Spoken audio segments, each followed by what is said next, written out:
Hi చిత్ర గారు. Phone చేయగానే వచ్చారు. చాలా థ్యాంక్స్ అండి. It's okay. ఏంటండి చాలా డల్గా ఉన్నారు?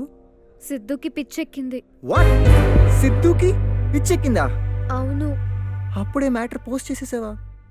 తన ఎక్స్ గర్ల్ ఫ్రెండ్ గీతకి కనపడ్డాడంట. So sad. వదిలేయండి, వాడు కర్మ అనుకుందాం. అలా ఎలా వదిలేస్తామండి? 2 days బ్యాక్ నాతో మాట్లాడిన వ్యక్తికి సడన్ గా పిచ్చెక్కిందంటే నేను ఎలా నమ్మను? నేను సిద్ధుని అర్జెంట్గా చూడాలి, తనతో మాట్లాడాలి. ఎవరు కాల్ చేస్తున్నారండి? సిద్ధుకి. Bye 1 minute, mummy calling. Hmm. Excuse me, బయటికి రండి.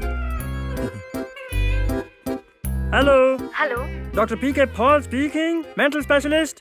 పీకే బాలా? అవును, పాలే. ఇది సిద్ధు నెంబర్ కాదా? ఇది నా నంబర్.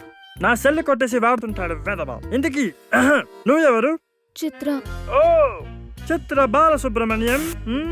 నా పేరు మీకెలా తెలుసు? ఫ్లట్ ఫ్లట్ అని ఒక మగాడిని పిచ్చోడిని చేశావు. ఆ మాత్రం తెలుసుకోలేనా నీ పేరు? మేము వీక్లీ 4 days బయటికి పంపిస్తుంటాం. ఆ టైంలో నీకు ఫోన్ చేసి టార్చర్ పెడుతున్నాడని తెలిసింది. అందుకే వాడిని ఈ రోజు గొలుసులతో కట్టేశాను. ఇంకా లైఫ్ లో వాడిని జోలికి రాడు. డాక్టర్ నాతో చాలా తెలివిగా మాట్లాడతాడు. What non sense. పిచ్చోడు తెలివిగా మాట్లాడకూడదా? ఒక్కసారి రా, ఎంతమంది తెలివైన పిచ్చోళ్ళు ఉన్నారో చూపిస్తా. సార్, ఇంతకీ అతను ఎక్కడున్నాడు? ఎర్రగడ్డ మెంటల్ హాస్పిటల్. నువ్వు ఈ మ్యాటర్ ఇంతటితో వదిలేసి సిద్ధుని నీ మైండ్ నుంచి తీసేయ్.